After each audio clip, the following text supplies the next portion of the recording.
Thank you for joining us today. This special webinar today is being brought to you by Firestorm. We have some very special guest speakers, Donahue and Steve Cunnion. And we have people on today from virtually every state in the U.S. and 5 continents of the world. The only one we're missing, unfortunately, is Australia, and we often get people from Australia, but I guess it's just too early for them right now. We invite you to become our friend at Facebook. Firestorm Solutions is our Facebook account. Our Twitter account is Firestorm Soul. And yes, there is a hashtag for the session that will be monitored today, and that hashtag is Crisis Coach. Firestorm make this disclaimer. The presentation today is not complete without accompanying oral comments and discussion. The work product provided today must be read in conjunction with your organization's local counsel and personal counsel. In addition, do not interpret the comments and the information today as legal advice, legal opinion, or medical opinion. This is very important because we do have experts on, and they're going to be strong and firm in their opinions, but it's not to be considered legal or medical advice. Firestorm transforms crisis into value and empowers you to manage risk and crises. Firestorm expertise is crisis management, critical decision support, critical crisis communications, crisis public relations, and consequence management. The subject today is part of our Crisis Coach webinar series. Why should you care about communicable illness today? This is what we consider an emergency event because of the 2 viruses that are out there. And we're glad that you joined us for this. You can also follow us at firestorm.com, where you can watch previous webinars in this series, or you can register for future webinars. Our presenters today, we've got 3 of them: Steve Cunnion, Donahue, and Jim Satterfield. Steve Cunnion is an internationally recognized infectious disease specialist. Dr. Cunnion is a retired Navy medical officer and has been credited with alerting the Western medical world of the emergence of SARS. He serves as the medical director of the Center for Health Policy and Preparedness. Dr. Donahue is a recognized expert in health policy operations and preparedness. He's a retired Army Medical Services Corps officer. Dr. Donahue is a board member of the American Academy of Disaster Medicine and the American Board of Disaster Medicine. He's the executive director of the Center for Health Policy and Preparedness. Both Don and Steve hold multiple academic appointments at the graduate level, and they're the founding partners of Diogenic Group, a Washington, D.C. healthcare and professional services firm. Jim Satterfield is the president, chief operating officer, and founder of Firestorm. Jim has extensive experience in workplace violence, crisis communication, and many other elements of business recovery, disaster response. And he is an excellent public speaker and has been a keynote speaker, easy for me to say, speaker in many organizations. Thanks, Bill. And it sounds like happy hour is starting early with the introduction as we came through there. We want to talk about and give an update. Our entire talk is about communicable illness. And as you know, when we do the webinar series, we always kind of give an update about what's going on. And I don't think you can turn on a television set, listen to a radio station, pick up a newspaper, look on the internet without being... Oh, thank you. I was muted there for a moment, Bill. Thanks for unmuting me. The update that you see on the screen becomes important because these things are around us. Ebola, the Enterovirus, D68, that's the respiratory illness with potential paralysis for children, is there. And so we're very fortunate today to have Steve and Don join us as we talk about this and the implications for your business and your employees. We did a similar webinar on Friday for schools and had over 500 schools that are focused on trying to deal with these matters. And the breaking news that we're seeing is additional cases have come forward. the second case in Dallas from another healthcare worker, what the controls were and procedures, I think you're going to see this continue to elevate and be of concern there. So before we start to go too detail in each of the areas, I want to give Don and Steve a chance to make any general comments about some of the latest breaking news, and then we're going to go to an interesting perspective on this. Don, do you want to go first? Do you have any perspectives about these types of things you want to share before we start to get into the great detail? Just one brief observation. Actually, last week came at the end. There's a lot, as you started to say, the beginning of it came in before you muted. This is in the news. This is all over the place, and there's a lot of fear. In some ways, it reminds me of the early days of HIV and AIDS. This is out there. Nature is that way. Diseases develop, and the key here is to understand what the threat is, understand what you need to do to minimize that threat, and to keep your business going as normal as possible. Super. Steve, any opening comments you want to make? Well, I think with the Ebola cases, what we're seeing is still exposure from the first patient. So it's not really spreading. The exposure occurred with the original patient, and he died on the 8th. So if you take 10 days as the average incubation period, we have 3 more days to probably see some more exposure before he died. So we're going to share a lot of information with you today, and I think it's going to be important for you to take a look at your pandemic plan and think of it as a communicable illness plan. There are a great many people that don't believe in pandemics, but communicable illness is all around you, as you're going to hear more detail today. So what our goal is today is to bring you up to speed, give you some specific things to start to think about and things that you can do, and a couple of options as we go forward. Don, just before the webinar today, shared this slide that he pulled off of the World Health Organization's site, and it says leading causes of death in Africa back in 2012. So, Steve, are you the person that wants to speak on this first, or is Don? I defer to Okay. Okay. Well, I mean, as you can see, that right-hand side is in thousands. So it's really over 1 million cases of AIDS deaths a year in Africa. And respiratory diseases are about the same. So and then back 2 years ago, we only had 3 deaths from Ebola. Ebola's been around about 40 years, and every time there has been an outbreak, it's been contained relatively quickly, and hopefully this will be the same.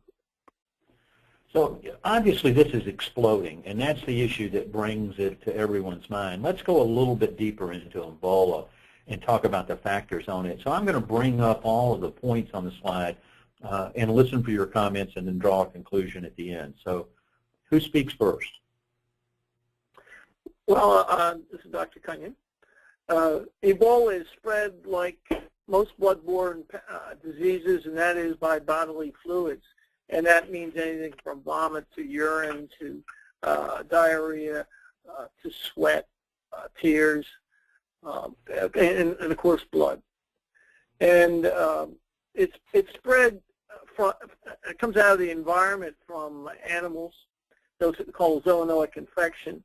And zoonotic infections are usually pretty harsh to humans because they haven't seen them before, and once they get into a human, the body doesn't know how to react, and you end up with deaths. However, we have seen the cases, and even in Nigeria, in Africa, they did contain their cases, and they've been free for 21 days, which is the outside limit of the incubation period of Ebola. So, yes, it's a horrible disease, but it can be contained. And the beauty here is that this is not an airborne illness. And I think that's an important element of the difference. And so from an awareness standpoint, I see on this slide all of the symptoms that were there. These look strangely like the symptoms that you might get from flu. Yes. They're, matter of fact, most viral illnesses all start out the same. So one of the things that becomes very critical here then is that second bullet from the bottom. We must get our flu shots so that we can eliminate that as a cause each year. And there's certainly an urban myth that Flu shots cause, or vaccinations cause autism, and that's been pretty much widely debunked. Do either of you care to comment on that issue before we move on? This is Dr. Donahue. Yes. Absolutely. Oh, sorry, Steve, didn't mean to step on you. The myth of that immunizations cause autism is traced to a study that was done in the United Kingdom by a physician who falsified information and has since had his medical license revoked. Unfortunately, in the days of mass communication, that myth still persists, and people actually believe that. There is increased recognition of autism, and the specialists in that believe that the reasons there seems to be more autism isn't because we're immunizing our children. It's because we're better at detecting it. Our science and the ability to detect it has increased significantly. Jack Keeley, who's on the leads the Firestorm Business Crisis Risk Practice, pointed out that that fraud that you just mentioned is listed as one of the top 10 all-time frauds that have occurred. So you can still see the damage that's causing around it. So I think we can move off of Ebola, and we should talk some about the Enterovirus D68. So I'll defer to you. Yes, this is Dr. Cunnion again. The Enterovirus D68 was discovered quite a few years ago, almost 50 years ago, actually over 50 years ago. And it's thrown in the same batch of enteroviruses. It's been seen all over the world for quite a while, not too much in the United States for some reason. But this year it started in the summer, and enteroviruses occur in the fall before the flu season starts. So as we go into this epidemic of enterovirus, we're going to be running into the flu season. So it'll be a little bit hard to differentiate the two when they start overlapping. And so however, you can see the symptoms are the same pretty much as influenzas, and that's why, again, it's important to get that flu shot. This got to be interesting because as a grandfather with 3 grandchildren, my daughter was panicking and was calling me continually, worrying about the asthma deaths because my son had, one of my grandsons had asthma, and also because of the paralysis stories. And if you look, where's that flu side? If you look one more slide down, in influenza, you can see that last year, even this year, there's already been 108 deaths for influenza, and they've only so far contributed 5 deaths to the D68. So yes, it's a new virus, so it gets a lot of press, but influenza is still the #1 killer of these types of viruses. The paralysis was occurring out in California, and there's been a few other scattered cases, and that was associated right in the middle of the outbreak of D68, and they thought that was the problem, but now we were seeing paralysis that didn't have an exposure to D68, so that's probably not linked, but we don't know yet. We still need more data. And Steve, one of the things that you pointed out in our conversations is that while there have been 270 reported cases of D68, the number was probably significantly higher because of the testing and only testing when there's a severe outbreak. So instead of 670, is it as many as 1 million or 10 million or more? Well, it's probably in the million, mainly because the lab test isn't available in all the hospitals. And so the only kids that get tested are the ones that end up in the pediatric intensive care units. We're either grossly undercounted these. And seeing it in virtually all the states in the union, it has already swept in and caused most of its infections. We'll see some more, but I would say that probably 80–90% of the cases have already occurred. So one of the things that's important for everyone to see, we're not talking about a few hundred. We're talking about hundreds of thousands or millions of cases of D68. It's just that the severity of them have not been the extremes with the death and the paralysis that we've heard discussed. But as we move beyond influenza, there's a lot more out there. Don, are you going to talk a little bit about that? I most certainly am. And this is actually a continuation of the vaccination discussion. When you get down to it, as any scientist, any businessman, any concerned parent should look at the numbers and the odds. And with the myth that vaccinations and immunizations are dangerous to me, there's been a resurgence of childhood diseases that are entirely preventable. Last year in 2013, 10 infants died in California. There was a whooping cough outbreak in Maryland this year, among one of the high schools in suburban D.C. Prominent universities have a mumps outbreak, and there have been several measles outbreaks in California and Minnesota and here on the East Coast. So these are all diseases that are eminently preventable and that present a danger to all sorts of people, to pregnant women, to children, to the elderly, and often because I'm a baby boomer, squarely in that generation. I either was vaccinated or have all these diseases, so I can I can carry it, but I'm not I'm not going to get it, but the people around me might get it. So that means we're all getting sick of you, Don, but that's an interesting perspective as we go forward. So let's move on. You also have to include anyone who's taking immunosuppressants, which is getting to be a larger and larger number. Absolutely. We did a survey on Friday with the 500 schools that were going through this, and I think you'll find it startling. 26% said they were concerned about their facility and what they had in place. 65% said they'd done something but felt they needed to be doing more, and only 9% said that they were prepared. We were talking about hundreds of thousands of students that are exposed at this level. Think about this carrying forward and the impact that that's going to have on our workforce in our companies. So the signs and symptoms across all of these diseases are very similar. And by the way, I think this is a picture of Don's school when he was there, since he was a baby boomer. Don, they've improved the blackboard some since that period of time as we carry forward and look at it. But so those are the issues that we're thinking about. And I think it's important when we talk about a communicable illness to begin to understand some of the elements. What does it take for that to exist? First, there has to be a highly virulent organism. Second, there has to be a lack of human immunity. And finally, it then has to be easily transmitted from person to person. You remove one of those elements, and then we don't have the exposure factors that we've had. Now, as we think about modes of transmission, that's an area that would lead to cleaning practices within our company and also other policies that we can put into place. So when we talk about it, we're going to talk about contact transmission.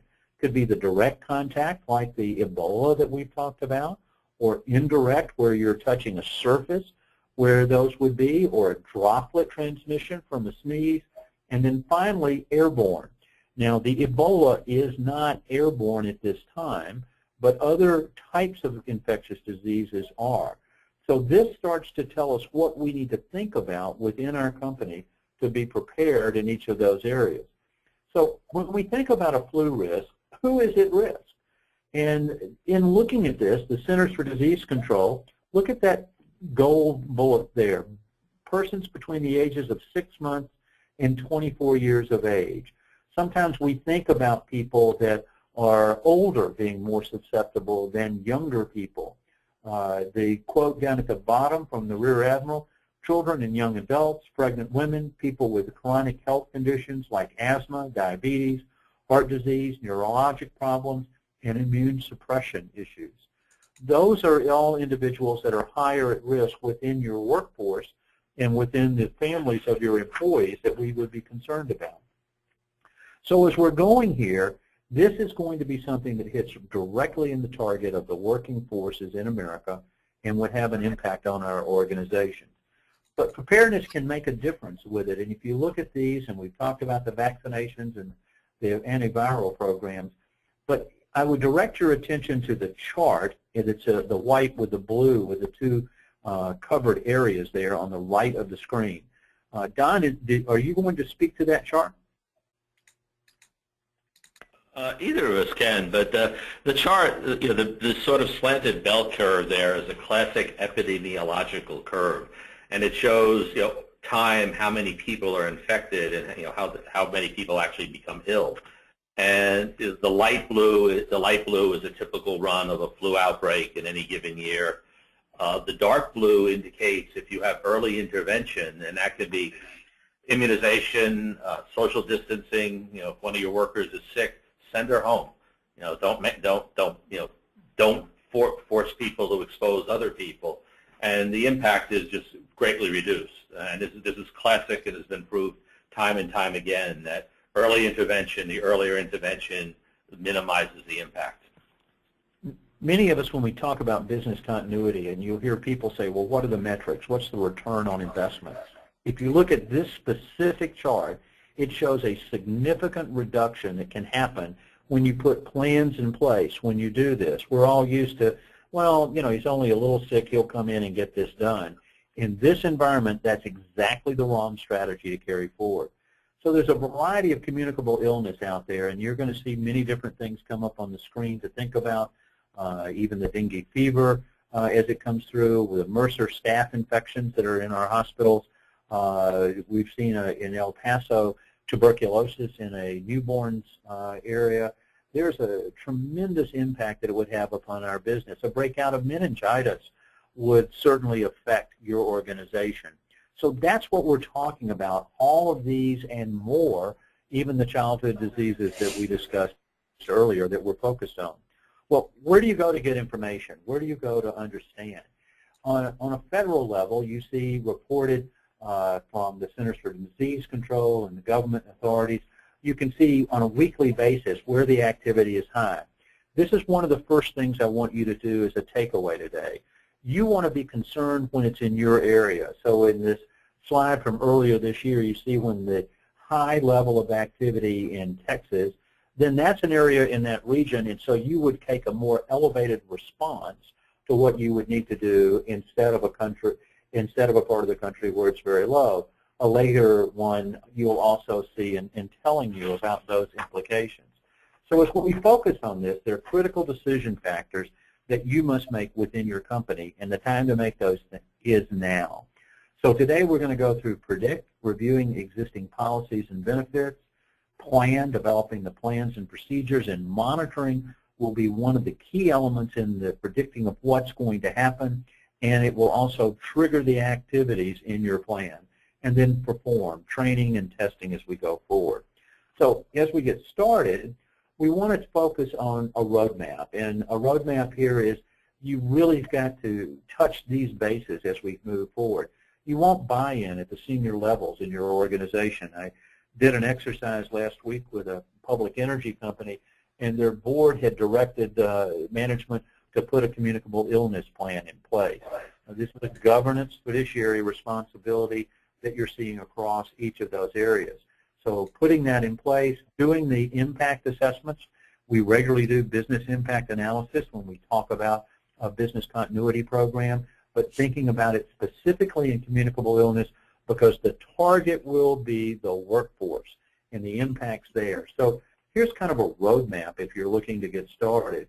Checklist and looking about what needs to be done in each of the departments and areas and subject matters that you see there would all be elements associated with what your organization needs to have and to have in place for each of these areas. A board resolution, and you'll see here, as we do with most of the planning area, this should come from the top down in the organization. It should be a part of the culture and mission that you have within your organization. And so sample board resolutions that need to be put into place to carry forward. So I talked about monitoring just a few minutes ago, and I want to come back to that. And you're going to hear these things mentioned over and over in the remaining portions of our webinar, because this is one of the most critical areas. Knowing when to take action is the most critical decision factor, because we're not talking about just because there's someone ill in Texas, and I'm in Atlanta today, that's not a direct impact here in Atlanta. But as you see the outbreaks occurring within your area, you step up. So moving from something that's imminent to something that now at a guarded level, then to an elevated level, and a severe level will drive our planning. And we'll unfold that a little bit more as we continue to talk. So monitoring communicable illness, we're seeing a lot of rumors and out on the internet. Social media is alive with false rumors and stories, and just like any crisis where most of what you learn in the first 24 hours is wrong, exactly the same thing is occurring here with what's going on and coming through. We see triggers from the government and local health authorities. Your local county health department can certainly give you an indication of where you are, state agencies, but also look for things like school closings in your areas. That could certainly be an indicator of an additional input. The media, the CDC, and the Department of Health with the federal government, they walk a fine line. We don't want to create a panic, but yet you want people to be prepared. So I'd like you to think some more about this: imminent, guarded, and elevated as we go forward. On a state level, here's a map from Florida earlier in the year looking at influenza outbreaks. Clearly, if I was in one of those red counties, I would be at a higher level of activation within my company. If I was in one of the other counties at a lower color area, I would probably not be as concerned. Now, there's no guarantee that just because it's in red that your people will be sick. Similarly, there's not a guarantee if you're in a county where there is a lower level that you couldn't also have people to be sick. So as we think about pandemic phases, when the World Health Organization had the swine flu outbreak a number of years ago, they had multiple 6 levels of pandemic, and they kind of punted here and changed it to where it's interpandemic. There isn't one out there. There's an alert phase, and then there's pandemic, and then it's a transition. And they leave the decisions that you have to make up to you or your state or the local governments in those areas. So it's not a great deal of help. To the right side of the screen, you see the Firestorm pandemic stages, and you should think about this as epidemic or communicable illness stages. The same rules apply. It's a pre-action phase if it is not transmittable human to human. So that's the key differentiator. So when you start seeing this disease going from person 1 to person 2, that's a point when you should start to become aware. And in that imminent stage, there is human-to-human transmission, but it's not efficient or sustained. And I think from what Dr. Cunnion shared with us earlier, we're seeing the transmission on a sustained basis in Africa. We are not seeing the sustained transmission here yet in the United States. We are going to see additional cases. There could be additional cases coming out of the cluster in Dallas, but that's an area for us to at least begin being aware, doing things like attending the webinar today, starting to update your communicable illness plan, getting supplies. All of those elements would be able to come through. Now, if you look at the guarded, now we're in a stage where it's an onset. It could be the onset of an epidemic. It could be the onset of a pandemic. And I put in here for like a school that they're looking where there's been sustained human-to-human transmission and there's low risk to the learning environment. Well, you know what? They should start to be together. There could be a potential source of disruption at a school or a potential source of a disruption within your company. Elevated means that there's person-to-person transmission in close proximity to your location. I'm in Atlanta, so suddenly if we started to see in Macon, Georgia, or in North Georgia, those types of outbreaks, or even in a bordering state, I would probably want to move up, start to get my supplies in place. And when we saw the swine flu a number of years ago, we saw a shortage of N95 masks. We saw a shortage of latex gloves and other elements. So you want to look, because now there's an impending potential for a disruption of your current company or the school areas. By the way, if there's a disruption in the schools around you, you're placing your employees in a difficult position. Do they stay home to take care of their children? If they do, are you going to pay them? Those are the types of decisions we're going to talk about some more in just a few minutes. And then finally, when it's in your immediate area, it's in the greater metropolitan area where you're located. Don's in the D.C. area, so when it's in the D.C. area, he's then going to move more of a work at home, telework, remote learning if you're a school, dealing with those areas. So understanding the triggers here and the monitoring becomes extremely critical as you look at each of those steps to know when you shift. And then when it starts to move down, then you move back through from severe to elevated to guarded to imminent, and you return to normal operations associated. This is an important concept to understand because you really cannot stay at battle stations for an extended period of time as we go forward. So the policy and plannings, and Don mentioned some of these: cleaning, hygiene, social distancing, telework, travel, visitor policies. All of these elements will make a difference to have them thought through in terms of what you're going to do and how you're going to do it. Stockpiling personal protective equipment and supplies. What's the quantity that you need? Firestorm designed the Communicable Illness Plan for one of the largest retailers in the United States. And when you looked at the number of N95 masks and the cleaning equipment and other elements that they needed, you can imagine the level of involvement. Communications guidelines, and Susie Laughlin, who's one of the founders of Firestorm, was on our school webinar, and Susie feels that communications is probably one of the greatest elements here that you need to think about. What are you going to tell your people? When are you going to tell them those items? Are you going to develop a shadow handbook? Because maybe in your company, looking at the benefit structure that you have, you may not be able to pay for the sick leave. If you have accrued sick leave in your company, that's a tremendous liability within your organization. But planning these communications out in advance to be ready becomes a critical element. And then having sample letters and drafting, so you're not asking people to create those on the fly, becomes a big differentiator for you.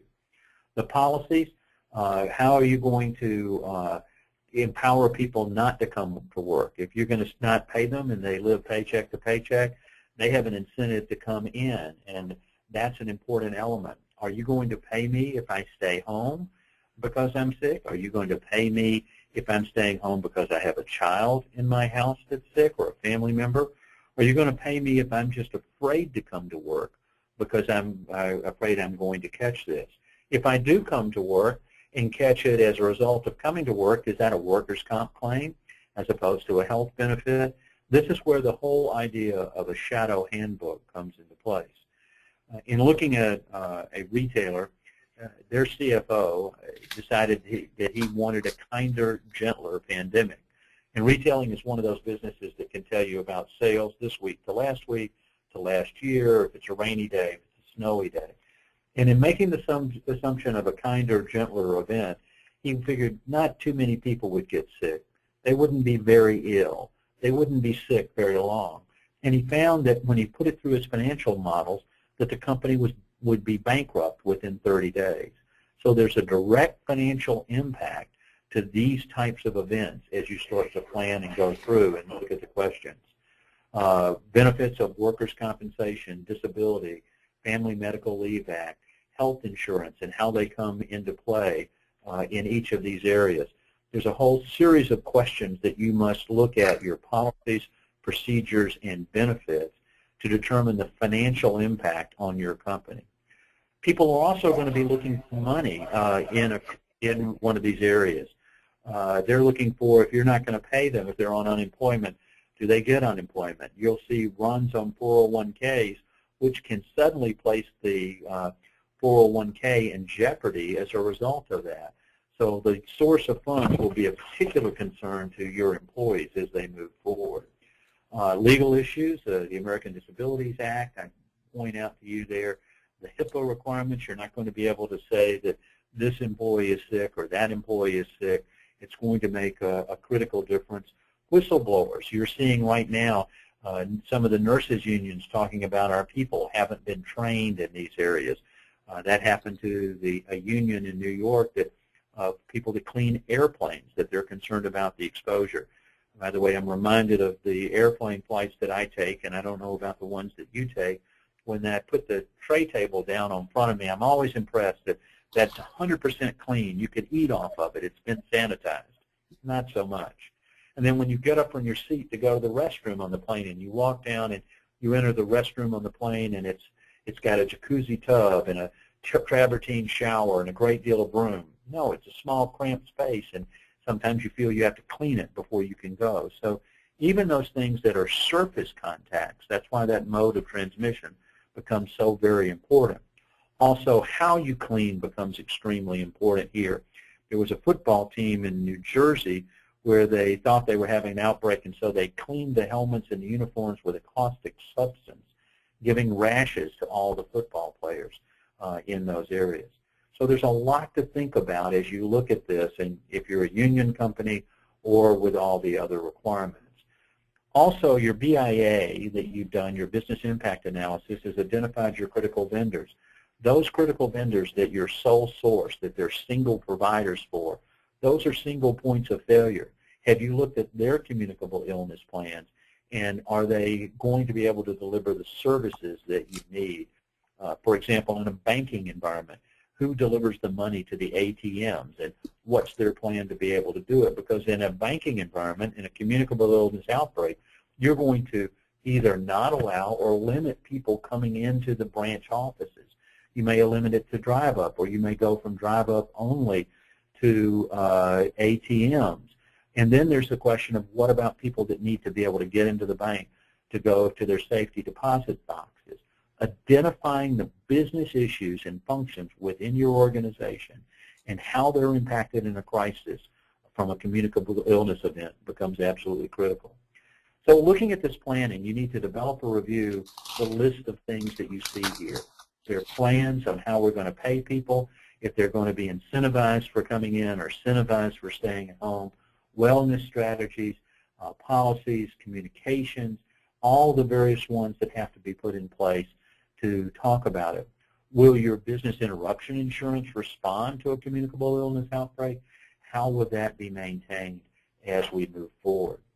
So as we think about prevention, there's a great many things that start to come in mind. It's keeping well, wellness policies, the cleaning, the hygiene, all of the policies that you see there.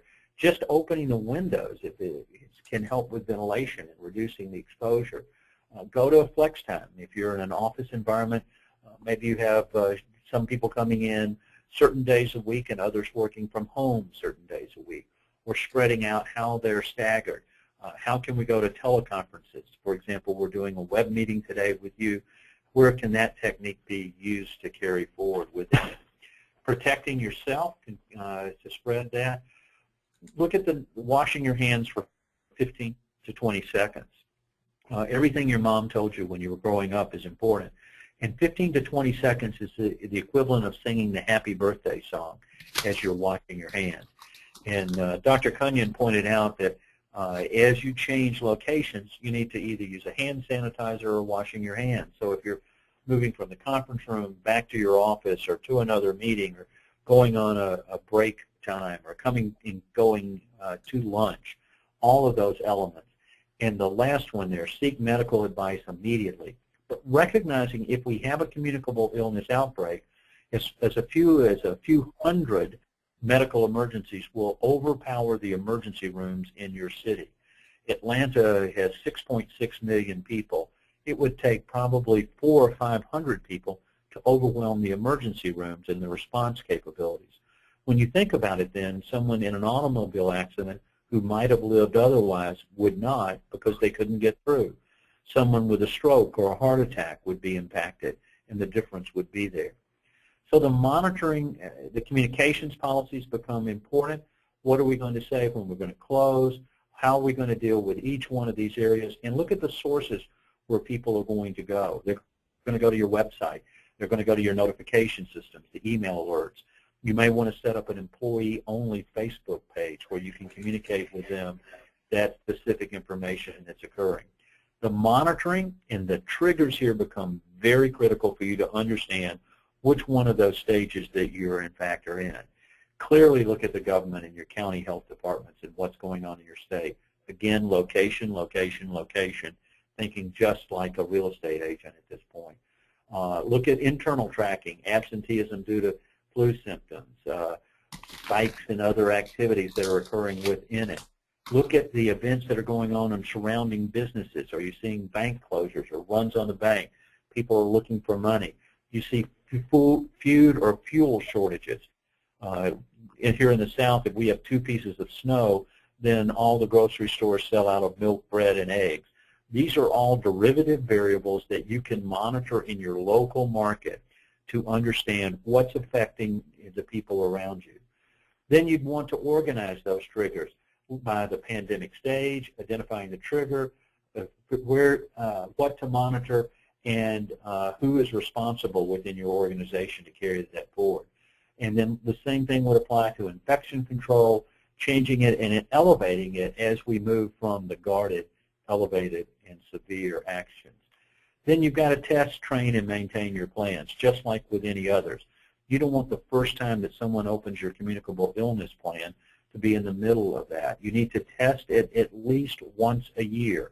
For those of you in the business continuity profession, look at your organization, and one of your test exercises each year should be a communicable illness outbreak. If you can do it more often than that, that's wonderful, but it's at least a specific exposure as you validate and confirm all the areas that you see here. These would be the objectives of your testing. Updating your procedures, organizing them, keep a records revision, distribute it to the people, and follow the control procedures within your company. So I mentioned your mom earlier. She did call just prior to the webinar to remind you to make a habit of washing your hands. That's one of the most important things that you can do. So, Steve, any advice now? We've covered a lot of information in a very short period of time. What do you want our listeners to go away with today? Well, I think the Dallas example is a great example of lip service to a plan. CDC committed the same thing, saying that all our hospitals have been trained to do this. Well, putting out the word, putting out a few training programs, but not really doing the training, really not caring about how it's done, and they're having a disaster now because of that. So when you do have a plan, you have to train to it, as Jim said, and that's really important. And I think that's it's what going the to military does constantly. And that's a great example of the military and carrying it forward. But just think, we're sending 4,000 U.S. troops to Africa. They're going to come home, and their family members want to know they're safe while they're there, and how will they be treated as they come home and carry forward. Don, what would you like to share? I'd like to go back to something you talked about earlier, Jim, is I think of the old commercials, the men's clothier, Cy Sims, who used to say, an educated customer is our best customer. You know, the information when something as scary as Ebola or MERS or any E68 comes out, people look for advice, they look for guidance, they look for solid, authoritative information. And that's either coming from the company or coming through the company from the public health officials. And time again, it's been demonstrated that when the population doesn't know what's going on and they're fearful, they grasp at anything. They'll make things up. They'll read junk on the internet that is just fantastic. So that communication plan, be consistent, be credible, and be on time is critical. We tell everyone that you're your own first responder. As you think about that, it's certainly true with communicable illness. Your employees, your customers look to you and your company to have these policies and procedures in place. It's not a matter that this is unbelievable that we could have these types of outbreaks. It becomes a matter that it's unthinkable.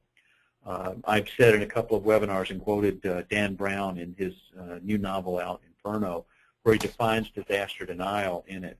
And there's a human coping mechanism that just says, that's unbelievable. It's unthinkable. I can't see that. So you block this out. Now is the time for you to take control within your company. Now is the time for you to take control within your family, because family trumps job, and that's going to be true for all of your employees and all of your customers as we carry forward. It's not enough to wait for the Centers for Disease Control or the state health or county health departments within your area. You can identify when events are escalating in your area. You can identify, here are the policies and procedures and tactics that we need to put in place. And I would encourage you all to do that in the communications. If you plan in advance, it will make a difference.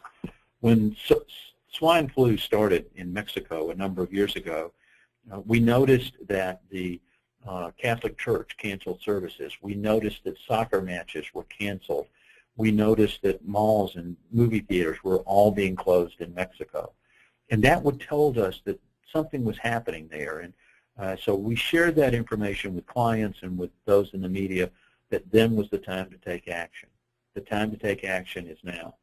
If we've got a lot of questions that have come in. We don't have time to be able to take them all today. We'll try to put together a frequently asked question group out of this and share that with those that are in attendance. We'll try to reach out to you directly. If you want to do more within your company, we're going to have a 2-hour how-to web workshop for businesses. We're doing a separate one for schools. It's $199. You can do a site license so you can have unlimited viewers in the location there within your company. That will be coming up in the next 2 weeks. You can go to our website for the details. We'll reach out and share that with you. And it will go into greater detail around the stages, around the monitoring and triggers, around the specific strategy, and then the task. The task and the strategies of the what to do and how to do it, it'll also cover the communications that you need for what you need to say. If you want a toolkit for your business, there is one. It comes with 3 web workshops explaining you how to implement it, and it gives you a sample, a template for your school or your business to carry it forward. It's a systematic approach. If you're a larger company, you need a custom plan to be able to handle that, and we would be glad to work with you on it. So if you've got questions, reach out to us at firestorm.com. You can contact us at webinars@firestorm.com or call us at 800-321-2219. Dr. Cunnion, Dr. Donahue, thank you for taking the time today and sharing your insights and what needs to be done and what people need to be aware of. There are a lot of rumors, there's a lot of fear, there's a lot of panic, but at this point in time, you have notice, and you have notice of a risk within your business. This is a critical risk that you need to decide what you're going to do and how you're going to do it. Hopefully we've given you some great insights. Look for the workshop that would help more in your planning. We will do emergency update webinars on this in the coming weeks as more facts come out and as events break. But have a great day, and thank you for all that you do within the companies and your job. Have a great day, everyone. Until our next webinar, goodbye.